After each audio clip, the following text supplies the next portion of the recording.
যুদ্ধবিরতি কার্যকরের পর ধীরে স্বস্তি আসছে ভারত নিয়ন্ত্রিত কাশ্মীরে। খুলেছে স্থানীয় বাজার ও শিক্ষা প্রতিষ্ঠান। বাসিন্দাদের আশা, শিগগিরই আগের রূপে ফিরবে সীমান্ত এলাকাগুলো। এদিকে নিজেদের আকাশসীমা উন্মুক্ত করে দিয়েছে পাকিস্তান। তবে সিন্ধু পানি চুক্তি নিয়ে সমঝোতা না হওয়ায় ভবিষ্যতে ফের সংঘাতের আশঙ্কা করছেন বিশ্লেষকরা।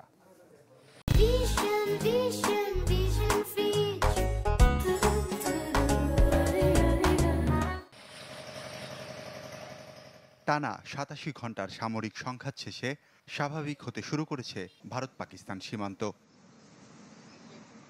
স্বস্তি ফিরতে শুরু করেছে ভারত নিয়ন্ত্রিত কাশ্মীরে। শ্রীনগরে খুলতে শুরু করেছে দোকানপাট, চলছে লোকাল রুটের যানবাহন। রাতের পরিস্থিতি স্বাভাবিক ছিল।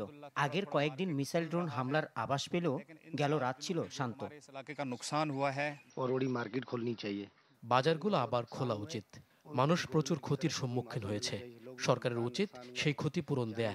স্কুল বন্ধ থাকায় শিক্ষার্থীদের লেখাপড়ায় ক্ষতি হচ্ছে। আশা করি সবই দ্রুতই আগের মতো হবে। পরিস্থিতি নিয়ে দিল্লিতে শীর্ষ সামরিক কর্তাদের সাথে বৈঠক করেছেন প্রধানমন্ত্রী।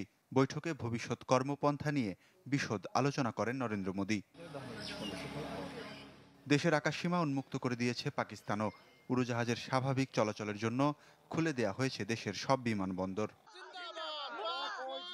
এর আগে শনিবার বিকেলে যুক্তরাষ্ট্রের মধ্যস্থতায় পাক ভারত যুদ্ধবিরতি কার্যকরের খবরে আনন্দে ভাসে কাশ্মীরের দুই অংশের বাসিন্দারা। তবে কয়েক ঘন্টা পরেই পাল্টাপাল্টি অস্ত্রবিরতি লঙ্ঘনের অভিযোগ তোলে উভয় পক্ষ। সীমান্ত অঞ্চলে শোনা যায় বিস্ফোরণের শব্দ। সে সংঘাত দীর্ঘস্থায়ী না হলেও প্রশ্ন উঠছে কতদিন স্থায়ী হবে এই সমঝোতা। রয়টার্সের প্রতিবেদন বলছে, পাল্টাপাল্টি পদক্ষেপে ভিসা ও বাণিজ্য সংক্রান্ত ইস্যুগুলোর সমাধান মিললেও ধোঁয়াশা আছে সিন্ধু পানি চুক্তি নিয়ে। কেননা যুদ্ধবিরতিতে সম্মত হলেও এই পানি চুক্তি নিয়ে কিছুই খোলাসা করেনি কোনো পক্ষ। বিষয়টি সুরাহা নিয়ে কোনো তথ্য জানায়নি মধ্যস্থতাকারী যুক্তরাষ্ট্র। তাই সামনের দিনগুলোতে সিন্ধু চুক্তি স্থগিত নিয়ে ফের বিরোধে জড়ানোর শঙ্কা আছে দুদেশের, এমনটাই মত বিশ্লেষকদের। ওয়ালিউল্লাহ ফারুক, চ্যানেল 24।